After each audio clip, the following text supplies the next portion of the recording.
ಈ ದಿನ ಬಸ್ನಲ್ಲಿ ಹೋಗುವಾಗ ಒಬ್ಬ ಅಜ್ಜನನ್ನು ನೋಡಿದೆ. ಕೈಯಲ್ಲಿ ಕಸ್ತೂರಿ ಅನ್ನೋ ಮಾಸಪತ್ರಿಕೆಯನ್ನು ಕೂಡ ನೋಡಿದೆ. ಆಶ್ಚರ್ಯ ಆಯಿತು. ಆ ಮಾಸಪತ್ರಿಕೆಯನ್ನು ಇತ್ತೀಚಿನ ದಿನಮಾನಗಳಲ್ಲಿ ನಾನು ನೋಡಿರುವುದು ತುಂಬ ವಿರಳ. ಅದರ ಜೊತೆಗೆ ಅವರ ವಯಸ್ಸು 90ರಲ್ಲಿಯೂ ಕೂಡ 4 ತಾಸಿನ ಓದನ್ನು ಓದುತ್ತೇನೆ ಅಂತ ಹೇಳಿದರು. ಆ ವ್ಯಕ್ತಿಯ ನೋಡಿ ನನಗೇನೋ ಒಂದು ವಿಶೇಷತೆ ಇದೆ ಅಂತ ಅನ್ನಿಸ್ತು. ಅದಕ್ಕಾಗಿ ಅವರನ್ನು ಮಾತಾಡಿಸಿದಾಗ ಅವರು ನನ್ನೊಂದಿಗೆ ಕೆಲವೊಂದಿಷ್ಟು ವಿಷಯಗಳನ್ನು ಹಂಚಿಕೊಂಡ್ರು. ಆ ವಿಷಯವನ್ನು ತಮ್ಮೊಂದಿಗೆ ನಾನು ಹಂಚಿಕೊಳ್ತಾ ಇದ್ದೀನಿ. ಹಾಗಾದರೆ ಬನ್ನಿ, ಅವರು ಯಾವ ರೀತಿಯಾಗಿ ತಮ್ಮ ವಿಚಾರಗಳನ್ನು ಅಭಿವ್ಯಕ್ತಪಡಿಸಿದರು ಅಂತ ನೋಡ್ತಾ ಹೋಗೋಣ. ನಿಮ್ಮ ಹೆಸರೇನು ರಾಜ? ವೀರಭದ್ರಪ್ಪ ಶಿವಲಿಂಗಪ್ಪ ವಾಲಿ. ಹೈಸ್ಕೂಲ್ ಇದಕ್ಕೆ ಸಾವಳಗಿ ಹೈಸ್ಕೂಲ್ ಟೀಚರ್. ಈಗೇನು ಬಿಟ್ರಿ ಅದ ಸ್ವಲ್ಪ ದಿವಸ ಇದು ಕಂಪ್ಲೀಟ್ ಮಾಡಿ ನಡವಾರ್ಕ ಒಕ್ಕಲ್ತನ ಸಂಬಂಧ ಬಿಟ್ರಿ. ಒಕ್ಕಲ್ತನ ಈಗ ಅದು ಆತ್ಮ ಪ್ರಶಂಸೆ ಇರ್ಬೋದು. ಒಂದು ಹೊಲ ಇಟ್ಟರೆ ಅದು ಒಂದು 100-200 ರೂಪಾಯಿಗೆ ಸಾಗಿಸ್ತಿದ್ದೆವು ಮೇಯ್ಸ್ಲಕ್ಕೆ. ಈಗ ಅದೇ ಹೊಲದಾಗ ನಾ ಕೆಲಸ ಮಾಡಿದ್ವಿ. ದಿವಸಕ್ಕೆ ಎಷ್ಟು ತಾಸು ಓದ್ತೀರಿ?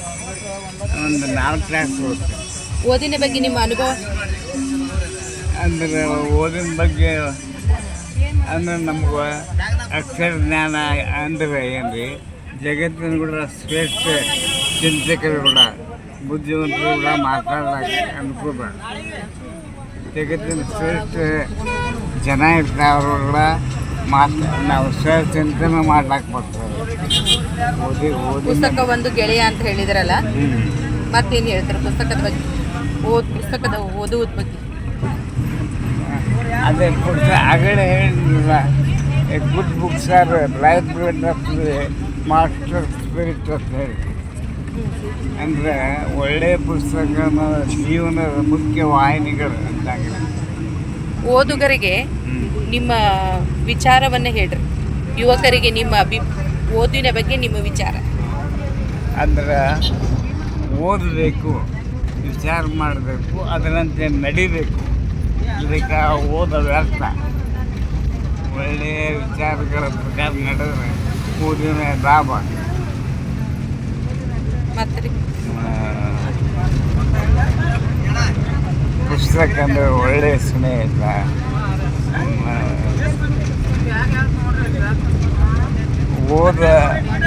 ಈಗ ಓದು ತಿಳುವಳಿಕೆ ಇರಲಿಕ್ಕೆ ಮನೆ ಜಗತ್ತಿನಾಗ ಕಾಡು ಅರಣ್ಯ ಅಂದರೆ ಯಾವುದು ಮನುಷ್ಯನ ತಲೆ. ಅದು ಸರಿಯಾಗಿ ವಿಚಾರ ಮಾಡಿದ್ರೆ ಅದು ಮನುಷ್ಯ ಅನ್ನಿಸ್ತಾರೆ. ಇದಕ್ಕೆ ದುಷ್ಟ ಕೆಲಸ ದುಷ್ಟಂದ್ರೆ ಈ ತಲೆ ಅಂದರೆ ಕಾಡು ಇದ್ದಂಗೆ.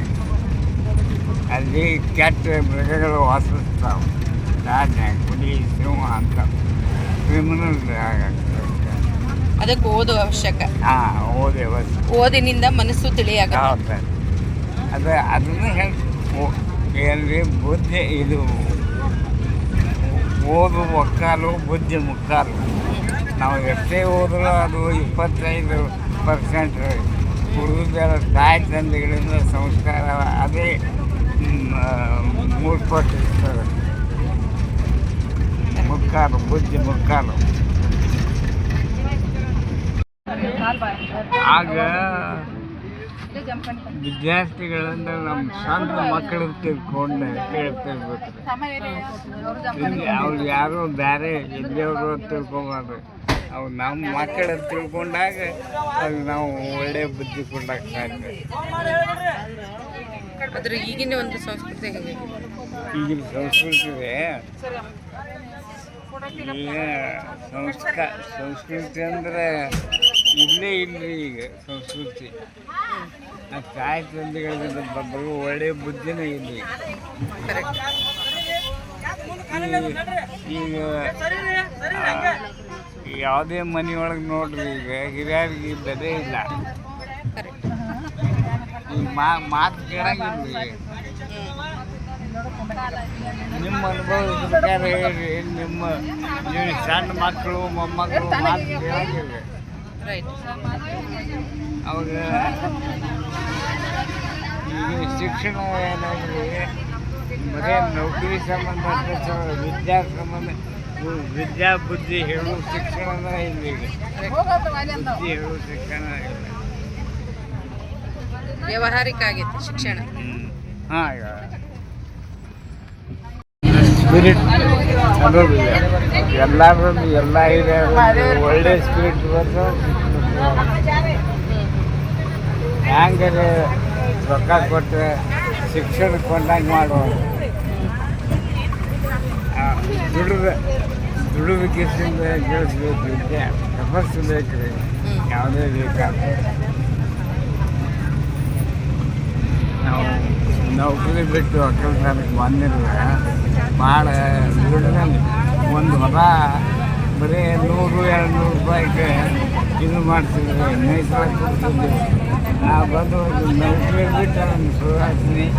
ಇದು ಈಗ ಅದು 4-5 ಕೋಟಿ ಕಿಮ್ಮತ್ತು ಆಗ್ತದೆ. ಮೊದಲು ಒಂದು 100 ರೂಪಾಯಿಗೆ ಹುಡುಗಾರಿಗೆ ಮೇಯ್ಸಕ್ಕೆ ಕೊಡ್ತಿದ್ವಿ. ತಪಸ್ಸು ಬೇಕು, ಆಡ್ಬೋದು, ಭಾಳ ಕಠಿಣ ಶ್ರಮ ಬೇಕು. ನಮ್ಮಲ್ಲಿ ನಾವು ಸಾಧಿಕನಾಗ ಒಬ್ಬರು ಜಾಗೀರ್ದಾರ್ ಮಾಸ್ತರ್ ಇರ್ತಿದ್ದೇವೆ, ಹೈಸ್ಕೂಲ್ ಟೀಚರು. ಅವರು ಹೇಳ್ತಿದ್ರು ಬರುತ್ತ ಕಠಿಣ ಕಾಲ ಬರ್ತದೆ ಅಂತ ಹೇಳ್ತಿದ್ರು. ಹಂಗಾಗಿದ್ರೆ ಹಾಗೆ ಮಾಸ್ತರ್ ಅಂದ್ರೆ ಋಷಿಗಳು ಇದ್ದಂಗೆ ರೀ. ಅದು ಪಗಾರ ಸಂಬಂಧ ನಮ್ಮ ಶಿಷ್ಯರ ಸುಧಾರಿಸ್ಬೇಕು ವಿಚಾರ. ನನಗೂ ಒಬ್ಬ ಕೇಳಿದೇವೆ, ನೀವು ಮಾಸ್ತರಿಕೆ ಯಾಕೆ ಮಾಡಿದ್ರಿ? ಯಾಕಂದ್ರೆ ಜನರು ನನ್ನಂಗೆ ಮಾಡ್ಲಾಕ ಬರ್ತದೆ. ಇದೇ ಒಂದು ಖಾತೆ. ನಮ್ಮಂಗೆ ಮಾಡ್ಲಾಕ ಶಿಷ್ಯರನ್ನು ಮಾಡ್ಬೇಕು.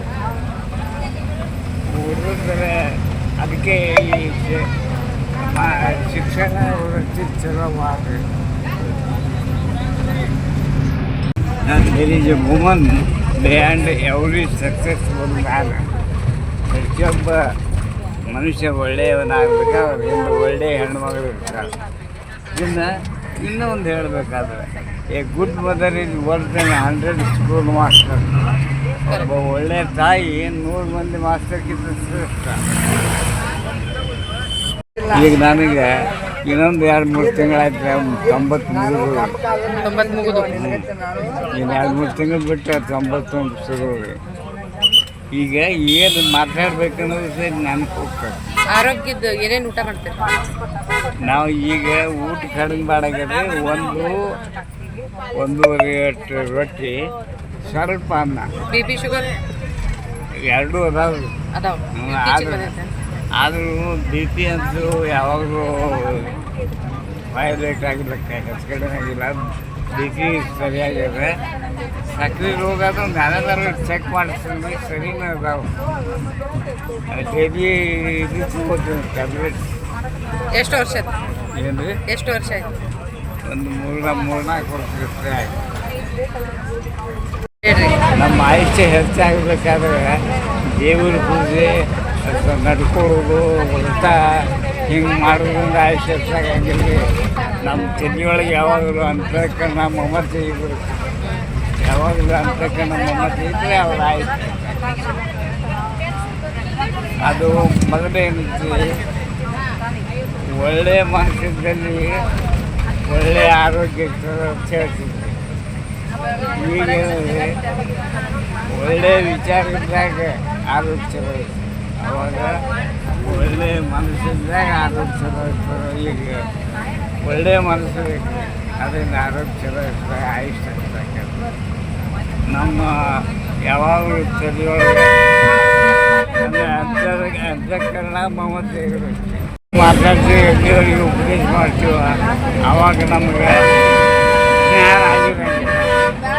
ನಮಗೆ ಯಾವಾಗ ಜ್ಞಾನ ಆಗ್ತದೆ ಆವಾಗ ನಾವು ಇರುವುದಿಲ್ಲ, ಅಥವಾ ಮೌನ ವರ್ಷ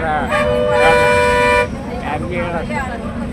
ಅದಕ್ಕೆ ಏನಾದ್ರೂ ಯಾವ ದೇಶದೊಳಗೆ ತಂದೆ ಹಂಗೆ ಮಗನಂಗೆ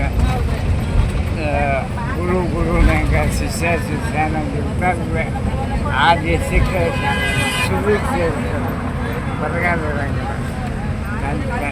ಈಗೇನಾದ್ರೂ ಕೊಟ್ಟಿಂಗ್ ತಂದೆ ಗುಂಡ ಮಗ ದೇಶ ಗುರುಗಳು ಕಶ್ಮೀರ ಶಿಷ್ಯರು ಆಗೋದ್ರಿಂದ ಎಲ್ಲನೂ ಸಮಾಜಕ್ಕೆ ಅನುಕೂಲ ಮಾಡ್ತಾರೆ. 90ರ ವಯಸ್ಸಿನಲ್ಲಿಯೂ ಕೂಡ ಓದುವಂಥ ಹವ್ಯಾಸವನ್ನು ಹೊಂದಿರುವ, ಜೊತೆಗೆ ಸುಲಲಿತವಾಗಿ ಕನ್ನಡ ಜೊತೆಗೆ ಇಂಗ್ಲೀಷನ್ನು ಮಾತನಾಡುವ, ಅದರ ಜೊತೆಗೆ ಹೈಸ್ಕೂಲ್ ಟೀಚರ್ ಆಗಿದ್ದ ಅವರು ರಾಜೀನಾಮೆಯನ್ನು ಕೊಟ್ಟು ಒಕ್ಕಲುತನವನ್ನು ಮಾಡತಕ್ಕಂಥದ್ದು, ಅದರಲ್ಲಿಯೂ ಕೂಡ ಯಶಸ್ವಿಯನ್ನು ಕಂಡಂತಹ ವಾಲಿ ಸರ್ ಅವರಿಗೆ ಧನ್ಯವಾದಗಳು.